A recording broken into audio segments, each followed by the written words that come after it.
Le débat africain. Assane Diop.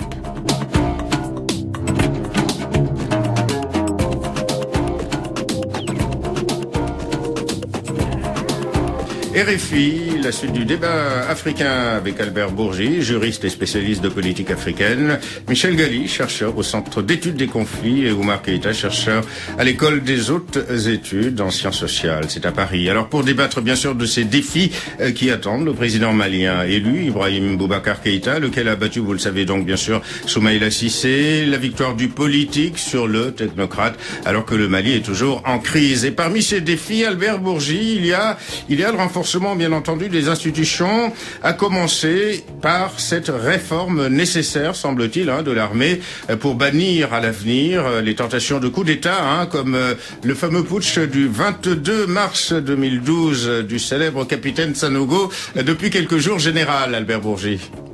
Oui, vous avez raison de poser le problème de cette manière. Les premiers défis pour le nouveau président malien, c'est véritablement de restaurer l'autorité de l'État, d'avoir véritablement un État, c'est-à-dire remettre en place des institutions qui se sont effondrées. Le Mali, depuis quasiment 18 mois, n'a pratiquement plus d'institutions. Tout ça est tombé comme un véritable château de cartes.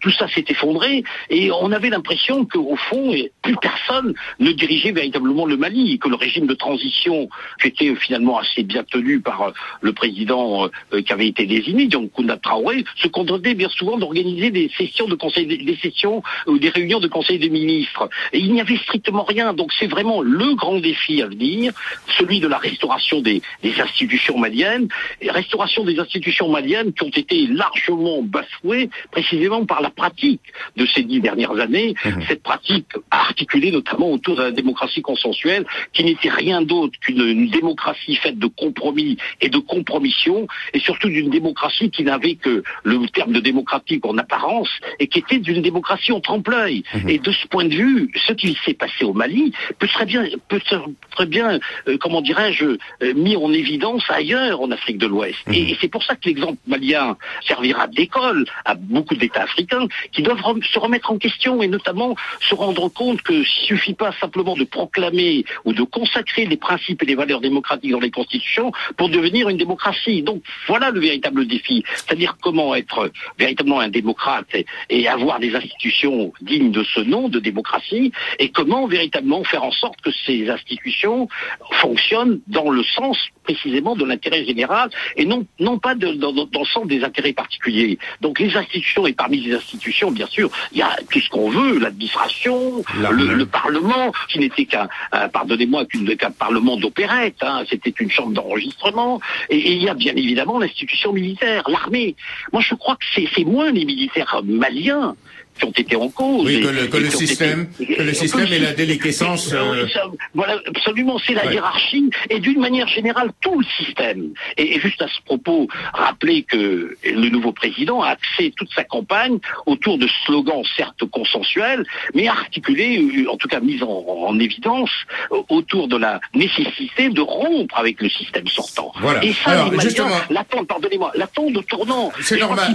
Il ne peut pas se permettre de reprendre d'une autre manière ce qui a été pratiqué auparavant, et il n'en a d'ailleurs pas l'intention, et je pense que de ce côté-là, il tiendra ses engagements. Voilà, alors donc Michel Gali, effectivement, il faut réformer cette armée tout en lui redonnant confiance. Alors, beaucoup jugent notamment incompréhensible cette décision du pouvoir de transition du président Dioncounda Traoré d'élever quasiment en catimini au rang de général l'ex-chef putschiste, le capitaine Sanogo. Le capitaine Sanogo, dont l'action, comme vient de le dire Albert Bourgi, dans l'esprit de beaucoup de Maliens, dont l'action traduisait finalement une exaspération largement partagée. Tout à fait. Alors il faut bien rappeler l'historique. C'est pas un putschiste qui a décidé de renverser le pouvoir. Ça a été une sorte de putsch rampant avec une partie de la population, notamment, si on peut dire, l'extrême gauche, qui l'a appuyé. Et puis ensuite, il a pris son autonomie. Et pour autant, d'après j'ai eu Bamako ce matin, le nouveau président n'est pour rien dans cette domination. À mon avis, ça le gêne plus ou moins. C'est effectivement Dioncounda Traoré, avant de partir, qui a procédé à une nomination en général 4 étoiles, donc pour Sanogo, et deux de ses compères ou adjoints qui sont nommés généraux. Donc ce qui est un peu embêtant, si je peux dire, c'est qu'effectivement, ça aurait été une partie de la négociation avec Ibrahim Boubacar Keïta, de donner un grade à un ancien putschiste, si on veut, ce qui n'a rien d'extraordinaire ailleurs en Afrique, mais en échange, effectivement, du fait qu'il rentre en le rang, qu'il se soumet à l'autorité civile. Alors maintenant, ça sera sans doute un peu plus compliqué. Bien sûr, au point de vue militaire, il n'y a aucun problème, étant donné la force du corps expéditionnaire français, de l'opération Serval et même de la MINUSMA. Oui, oui. Mais enfin, il y a quand même un problème politique qui reste pendant. Voilà. Alors justement, je me tourne vers vous à propos de ce piège de la démocratie consensuelle. On a vu donc sur 26 candidats qui étaient opposés à Ibeka au premier tour, 22 ont appelé à voter pour lui au deuxième tour, y compris le candidat de l'ADEMA, le parti d'Alpha Oumar Konaré, qui n'aime pas beaucoup Ibeka, lequel parti avait appelé non pas à voter contre, donc à soutenir Soumaïla Cissé, mais le candidat de l'ADEMA, lui, avait appelé à voter pour Ibeka. Bref, est-ce qu'il n'y a pas là un risque finalement d'attente, de prête-bande, de ralliement politique à Ibeka et de retomber dans ces compromis, dans cette démocratie consensuelle, tout le monde aligné derrière le chef de l'État? Oui, justement, parce que si on voit les choses comme ça, mais ce qu'il faut signaler, c'est que tous ces ralliements se sont faits sans condition. Ah d'accord. Ah non, ils se sont faits pas de négociation, il n'y a pas eu d'arrangement. Ils sont venus parce que Ibeka incarnait des valeurs qu'ils attendaient. Et puis en même temps, c'était le seul candidat, d'après eux, qui peut redresser le pays, non seulement en donnant sa fierté, son honneur et sa grandeur. Il faut vraiment le signaler. Ibeka n'a rien promis à personne. Et tout s'est fait spontanément. Ils sont venus le voir. Et par rapport au consensus, au risque de me répéter, je pense que la chute d'ATT, c'est aussi la défaite du consensus dont il a fait son modèle de gestion du pouvoir. Raison de plus de ne pas commettre les mêmes erreurs. Mais je pense que Ibeka a très bien compris. Même quand il était président de l'Assemblée, il a été le seul à dire nous, on n'est pas d'accord pour le problème, de l'accord d'Alger. Et je pense que l'histoire lui a donné raison. Alors comment, Michel Gali, comment Ibeka doit-il faire pour renforcer justement cette opposition sans justement apparaître comme leur mentor, si je puis dire? Ça va être assez compliqué. Évidemment, ce sera au vu des prochaines législatives. Chacun pourra compter ses forces. Mais d'ores et déjà, quelle attitude doit-il imposer à ses partenaires politiques? Dans le respect. Je suis pas sûr que ce soit au nouveau président de former ou de diriger l'opposition. C'est surtout à Soumaïla Cissé à s'organiser. Mais bien évidemment, le président n'a aucun intérêt dans cette perspective de garder une opposition forte à lui offrir des postes, à faire du débauchage, à lui offrir des prébendes, que ce soit à Bamako d'ailleurs ou à l'étranger. Donc les tenir à l'écart du gouvernement, somme toute. Lui tenir à l'écart du gouvernement et permettre, ce qui n'a pas toujours été le cas au Mali, c'est un euphémisme, la fonction de critique, la fonction de tribunicienne, comme disait le politologue de l'opposition, de porter notamment dans les médias, dans la presse et publiquement les critiques, et il y en aura certainement, les bémols, les commentaires du pouvoir en place. D'accord, la fermeté donc, mais tout en respectant évidemment les libertés fondamentales. Albert Bourget, un mot donc sur ce risque évidemment de retour à cette démocratie consensuelle, puisque tout le monde aujourd'hui n'a de mots à la bouche que Ibeka. Oui, moi je crois que le risque de démocratie ou de retour d'une démocratie consensuelle, celle qui a été quand même bannie par les électeurs, ce risque ne me paraît pas exister dans la mesure où Ibeka justement a centré son discours pendant la campagne électorale sur la fin de ce système. Ça serait véritablement se démentir et d'une certaine manière se renier. Or, je ne crois pas que ce soit le cas du personnage qui est l'actuel président l'actuel président de la République. J'ajouterais tout simplement, c'est que cette fameuse démocratie consensuelle, elle a été inventée par, bien sûr, ATT. Elle a été inventée par ATT pour tenter précisément d'étouffer toute opposition et au fond de rallier même à lui certaines velléités d'opposition. Ce qui fait que finalement, tout le monde a cru se retrouver autour de lui et un seul s'est finalement mis à l'écart, c'était Ibeka, même si d'une certaine manière, en étant président de l'Assemblée nationale, il présidait une des principales institutions du pays, il ne s'est jamais intégré dans ce fameux système. Voilà. Donc je crois qu'il n'y a pas de risque, et j'ajouterai, et là je rejoins ce que vient de dire Oumar Keïta, c'est que le ralliement de l'entre-deux tours s'est fait tout simplement sur la base d'un engagement politique et certainement pas de promesses. Ça a été clairement dit, ça a été clairement affirmé. Voilà. Vous savez, je ne vois pas très bien comment ce risque pourrait finalement poindre, en tout cas ou surgir dans les prochaines semaines. Voilà, vous gardez la parole, Albert Bourgi, RFI, la suite du débat africain, axé donc sur ces défis qui attendent le président élu malien, Ibrahim Boubacar Keïta, qui a frisé quasiment les 80% de voix à l'issue du second tour de la présidentielle malienne du 11 août. Alors, comment devraient se présenter ces relations avec la MINUSMA, forcément, et la France, entre ces deux partenaires essentiels, avec le président Ibeka, car il va falloir co-gérer avec ces deux partenaires pour sécuriser le Mali, continuer à éloigner ou à lutter contre la menace djihadiste. Oui, je crois que instaurer sans doute des relations, vous l'avez dit, avec la MINUSMA, c'est-à-dire les forces des Nations Unies, et la France instaurer des relations, c'est vrai, mais dans le même temps avec une limite infranchissable, c'est le respect de la souveraineté nationale, le respect de la souveraineté malienne. Et je crois que c'est un point extrêmement important. Je ne vois pas du tout Ibeka, restreindre la surface même de l'exercice de cette souveraineté pour permettre aux acteurs extérieurs qui sont venus, qui ont soutenu quand même, n'oublions pas quand même le Mali. Il s'agit véritablement peut-être de définir de nouvelles relations, parce que jusqu'à maintenant, il n'y avait pas de pouvoir en face. Le pouvoir de transition était un pouvoir, pardonnez-moi l'expression, de façade. Donc désormais, sans doute, qu'il va falloir justement faire avec le nouveau pouvoir malien, et que les partenaires extérieurs dont l'utilité n'est plus à rappeler, ces partenaires extérieurs se limitent tout simplement aux fonctions qui leur étaient justement fixées par les résolutions des Nations Unies, mais surtout exercer leurs attributions, ou en tout cas intervenir dans la limite précisément de l'exercice de la souveraineté, dans la limite bien évidemment du pouvoir du président de la République, dans la limite bien sûr du pouvoir de l'exécutif malien et de l'État malien en général. C'est vrai que c'est pas toujours facile. Moi j'espère, en tout cas pour ce qui concerne aussi bien la MINUSMA et la force française, Serval, que Serval, je le souhaite ardemment, ne soit pas une nouvelle licorne. Ça ne semble pas être le cas. C'est vrai que le pouvoir n'est pas le même. Le pouvoir aujourd'hui en France n'est certainement pas attiré par cette volonté de faire la même chose. Au contraire, de rompre en tout cas avec cela.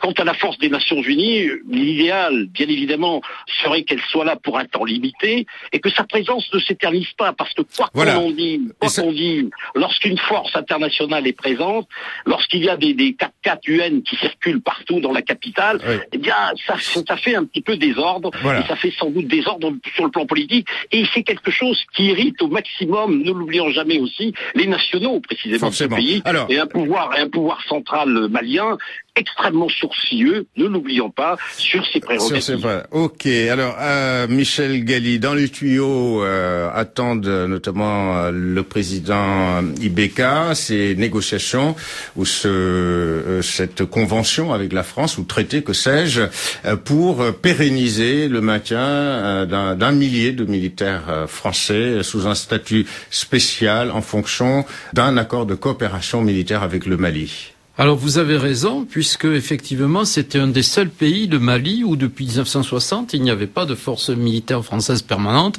a fortiori pas de base. Alors il est question de désengagement, ça a été retardé à plusieurs reprises. Je vous rappelle que la première théorie, en quelque sorte militaire, du pouvoir français, de François Hollande en particulier, c'était d'agir à distance. Dans la première théorie, c'était part d'armée française au sol, une aide aux forces ouest-africaines des Nations Unies. Et puis patatrac, le 10 janvier, 11 janvier. 11 janvier, on est intervenu, bon gré mal gré, pour sauver Bamako et le pouvoir malien.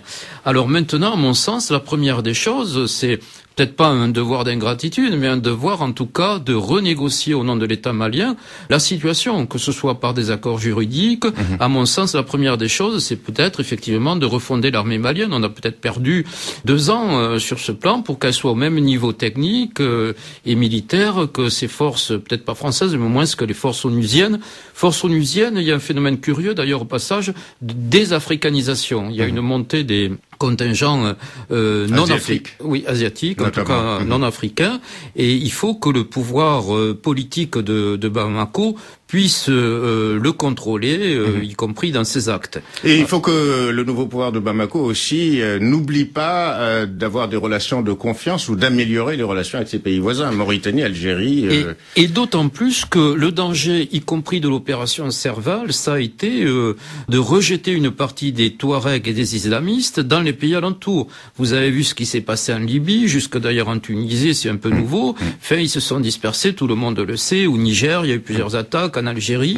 Et c'est cet embrasement régional, cette nomadisation de la guerre malienne qui est le principal danger. Et il y a une extension, si vous regardez ceux qui ont participé à la guerre au Nord Mali, ça va de l'ouest du Sahara avec le Polisario, avec le nord du Nigeria avec Boko Haram, jusqu'au Chebab de Somalie. À ce moment-là, ça serait un peu le scénario catastrophe. Donc ne pas oublier l'aspect sous-régional et relations avec les autres pays voisins. Un mot de conclusion, Monsieur Oumar Keïta. Il y a aussi, il faut gérer le retour des déplacés, des exilés dans les pays voisins. Donc l'aspect humanitaire des choses, mettre en branle une politique sociale et de reconstruction. Le Mali part tout de même avec pas mal de sous en poche, en tout cas virtuellement, 3 milliards d'euros, promis par les principaux bailleurs de fonds internationaux. Bref, il faut aussi qu'il s'attelle à ce travail, Ibeka, avec sa future équipe. Justement, parce que là, il veut réinstaller durablement les réfugiés, tout en stabilisant les populations nomades. C'est pour ça qu'il a, dans son programme, il veut créer un institut de la prévention des crises et des conflits, tout en mettant ce que j'appellerais un programme de retour, d'installation des réfugiés. C'est-à-dire mettre une base... Mais avec les agences de l'ONU, avec les organisations régionales. Avec les organisations sous-régionales. Et n'oublions pas qu'il veut mettre une sorte de justice transitionnelle post-conflit. C'est-à-dire le droit à la justice, le droit à la vérité, le droit à la réparation, la garantie de la non-récurrence. Voilà. Et puis surtout, Albert Bourgi, faire en sorte, que ces soulèvements en répétition dans le nord du Mali, prennent fin. Alors comment faire, Il y a un développement particulier à apporter à cette région. Très brièvement, vous avez 1 minute pour conclure. Oui, écoutez, en ce qui concerne justement les défis à relever et la manière dont doit agir le pouvoir central, il faut bien sûr prendre en compte ce qui s'est passé précédemment. Et je crois que le but, en tout cas, ou tout au moins la mission que va s'assigner sans doute le nouveau président malien, c'est d'éviter, comment dirais-je, de faire en sorte en tout cas que l'unité nationale ne soit pas simplement un slogan, l'unité nationale ne soit pas simplement une formule convenue, mais qu'elle soit réelle. Que ça se traduise par la santé, l'éducation, les routes. La santé, vous avez raison. C'est-à-dire qu'au fond, au Mali comme ailleurs, ce sont bien sûr des clivages qui se créent, mais à partir tout simplement de considérations sociales, de fractures sociales, de fractures politiques. Or, justement, quand on dit unité nationale, c'est pas simplement nouer des accords ou sceller des accords avec les populations du Nord, les Touaregs ou les Arabes, mais c'est aussi peut-être faire en sorte qu'il y ait une véritable ou deux véritables politique nationale dans le domaine de l'éducation, dans le domaine de la santé, dans le domaine de l'économie, et qu'au fond tout le monde se sente concerné par les actions menées par le pouvoir exécutif et par le pouvoir central. Et je crois que ce qui s'est passé quand même, revenons toujours un tout petit peu en arrière, mais ces 10 années ont été catastrophiques, et en particulier à partir de 2009, 2010, 2011, il n'y avait plus de pouvoir, la corruption était omniprésente, tous les corps de l'État étaient minés par la corruption, par le Bref, donc il faut régénérer. Je crois qu'il faut régénérer. Moi, je crois qu'il faut non seulement régénérer, mais il faut véritablement restaurer, tout simplement, restaurer l'unité nationale, mais restaurer l'autorité de l'État. Qu'il y ait un véritable État, pas un État de façade, un État qui n'était que de carton-pâte, malheureusement, et qui n'a servi qu'à offrir des moyens à des intérêts particuliers. La fin, donc, de l'État noix de cola au Mali. Ainsi prend fin cette émission. Merci à vous, Albert Bourgi, Oumar Keïta, et à vous, Michel Gali. Je rappelle d'ailleurs le titre de l'ouvrage collectif, La guerre au Mali, que vous avez coordonné, Michel Gali. C'est aux éditions La Découverte. Le débat africain a été réalisé par Olga Samsonov. Rendez-vous pour le débat africain de la semaine prochaine, ici même. Merci à vous. Ce magazine vous a été proposé par le groupe NCA, Assurance et Banque, présent dans 11 pays d'Afrique subsaharienne.